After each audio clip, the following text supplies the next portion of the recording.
Nakaagi na ba ka sa imuhang relasyon sa imuhang igsoon, sa imuhang partner, kaniadto sa batanon pa? Naaba mo'y tayo nag-isulayan ang inyong relasyon bilang mag-asawa or bilang gitawag nato na mag-igsoon, na kung dili nimo i-priority ang inyong relasyon, pwede maguba ang inyong panaguban. So sa ato pagpangalagad sa Ginoo, na yung mga butang na i-consider nato usahay makaingon ta unfair, makaingon ta na medyo lisod kaayo, pero kung ato lang hinunduman o tanawon that God always makes a way para maka-survive ta. So ato minsan na gayon, the mark of a committed Christian. Unsa ba ang timailhan? Unsa ba ang marka sa usa ka committed, minutag committed na akay gisaad sa Ginoo? Diha sa imuhang pagpangalaga diha kaniya, bisan pa sa mga asawa, di ba? Kung diha magpakasal, bisan kaagi na ikasal. Di ba naatay mga vow sa tubangan sa altar kaniya to? Umingon sa kalisod o sa kaharuay, pag-uban mo. Sa insik pa, till deep to asparto. Puta naman daw makapahimula ka ninyo. At the same time, sa atong pagpangalagad sa Ginoo, na mga butang na ato akaron na matun-an. And back to verse 34, when he had called the people to himself, with his disciple also he said to them. Sa diyang gitawag sa Ginoo ang iyahang mga itutunan, kauban sa iyang 12 ka disipulo, may pinagunahon na sila unsa ka rason ang ipatawag ta. Nakakahani sa i-announce, nakakahani sa ihatag na panalangin, nakakahani ihatag siya ng mga nindot ng mga mensahe, pero nasyak sila sa gisulti sa Ginoo. Ingon ang Ginoo, he said to them, whoever desires to me comes after me, let him deny himself and take up his cross and follow me. Gusto, di basta-basta ang magsunod kay Kristo kay kalimtan man ang kaugalingon. Kalimtan man. I remember sa calling ni Prophet Elijah. Sa dihang kwaon na sa Ginoo si Elijah or Elias. Gisugo sa Ginoo na muadto sa kadapit kung asa naa dito si Elijah o Eliseo na mao ang iyahang bulos sa iyahang obligation bilang propeta.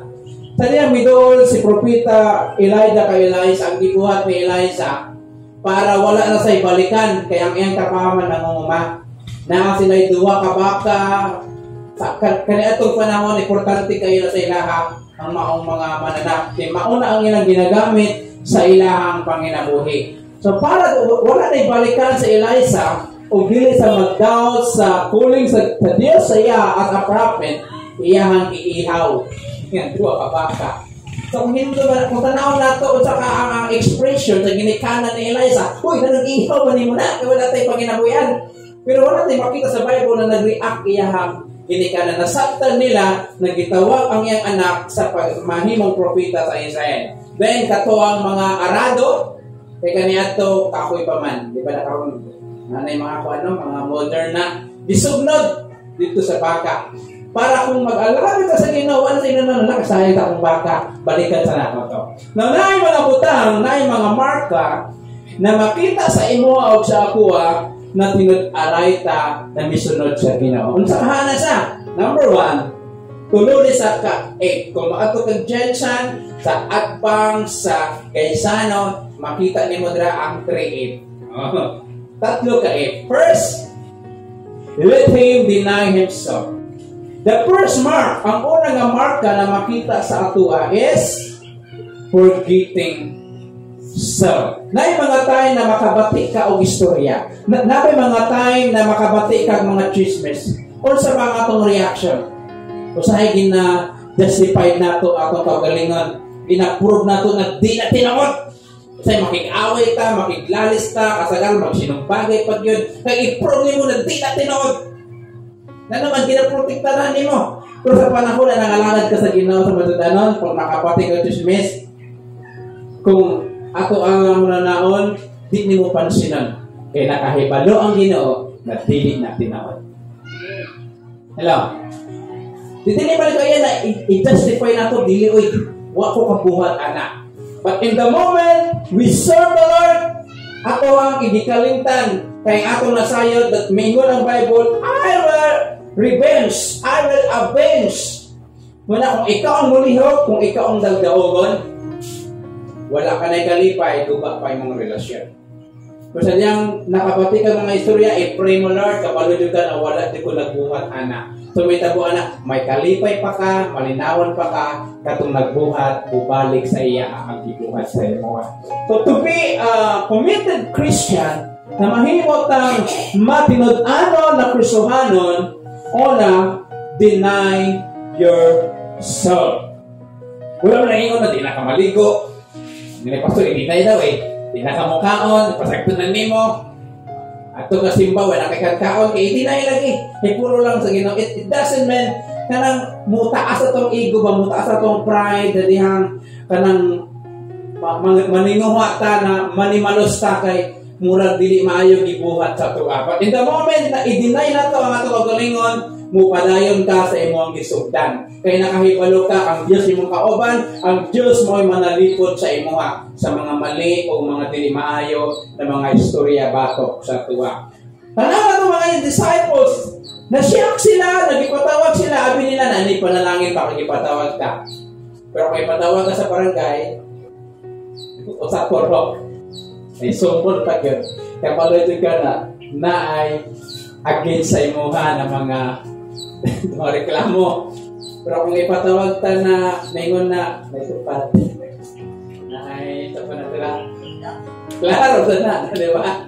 Pag kinis niya, wala sila kabalo kung unsa kang isulti sa Ginoo, na siya sila. Gusto mo maguban-uban sa uwa, makakitang milagro, makakaon sa mga gihimo na ko na, di ba, kung kita to 5,000, ipakaon niya sa 5 katinapay 2 ka isda. Ay gusto nila kani, yahay ni.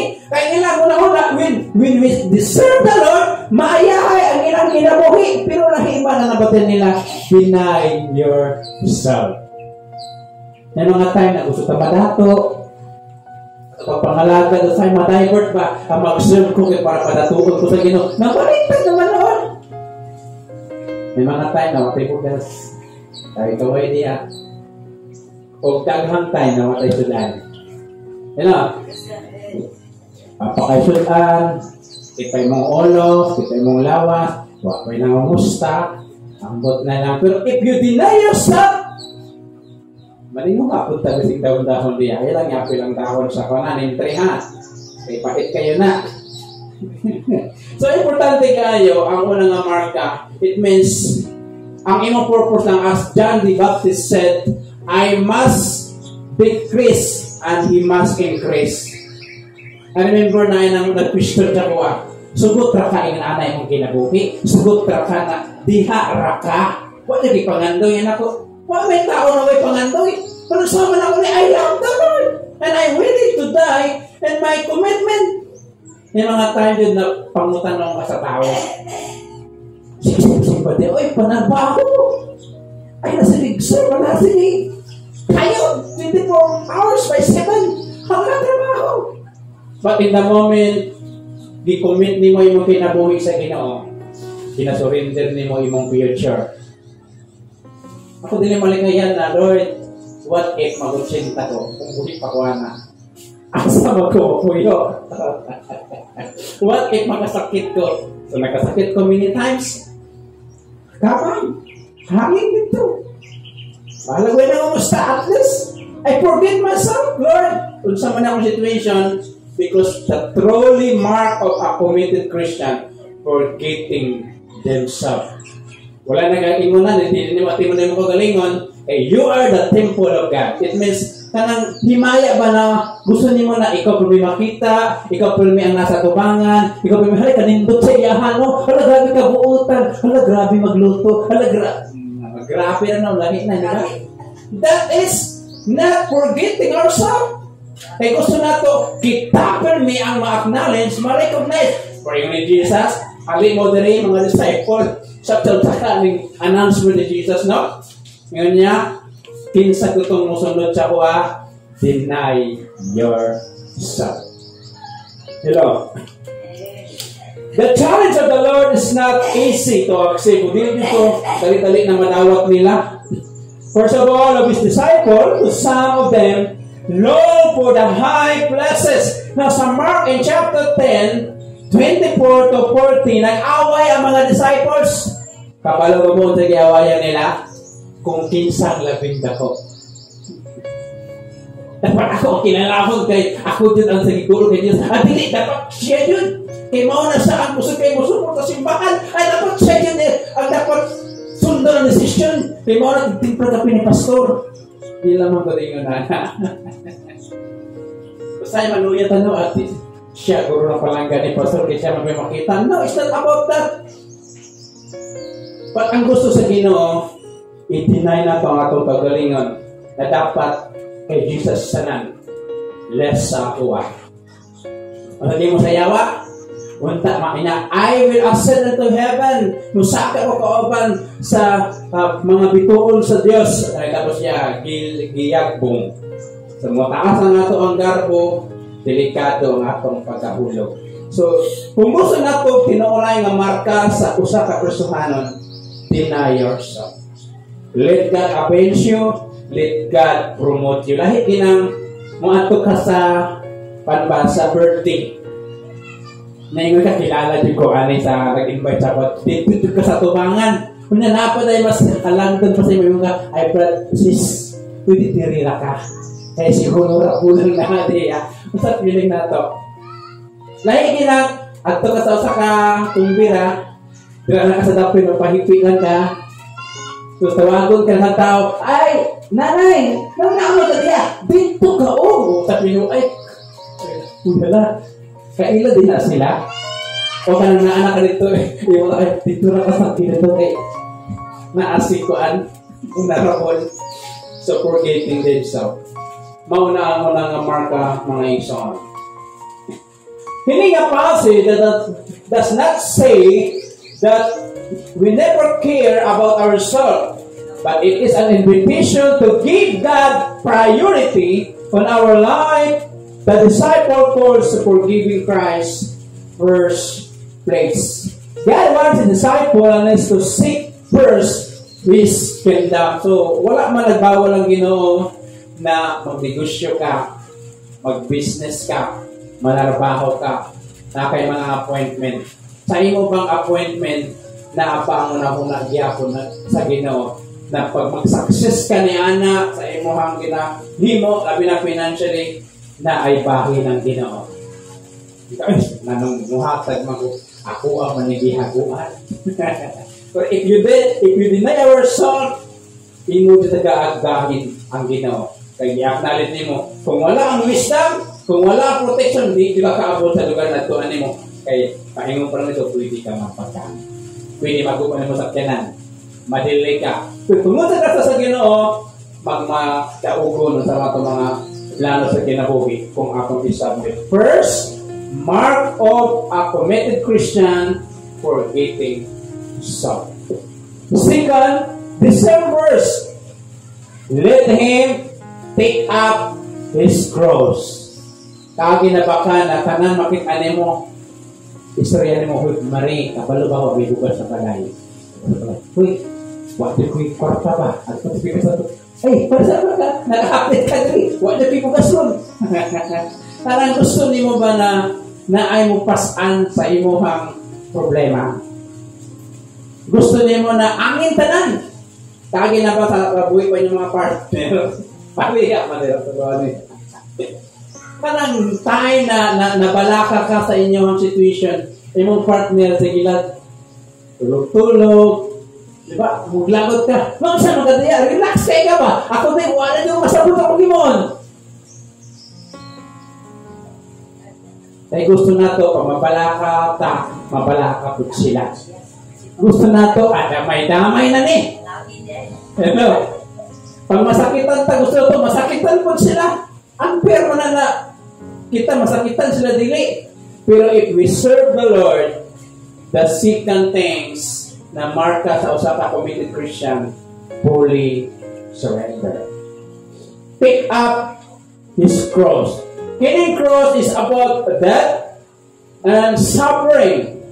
Jesus tells them that we should really, what matter will happen in serving God. Dapat andam daw ta. Naingon sa kaminyon, sa kaharuhay, o sa kalisod, mag-uban mo. Dili na lang mga alagad sa Ginoo, kung dagang tagbugas, dagang tagkwarta, nigat itong panglawas, malipayan ta. Sa panahon po na, makaingon ka, sa gustisya, sa panahon po na, gusto kang maglugaw, ay lugawan.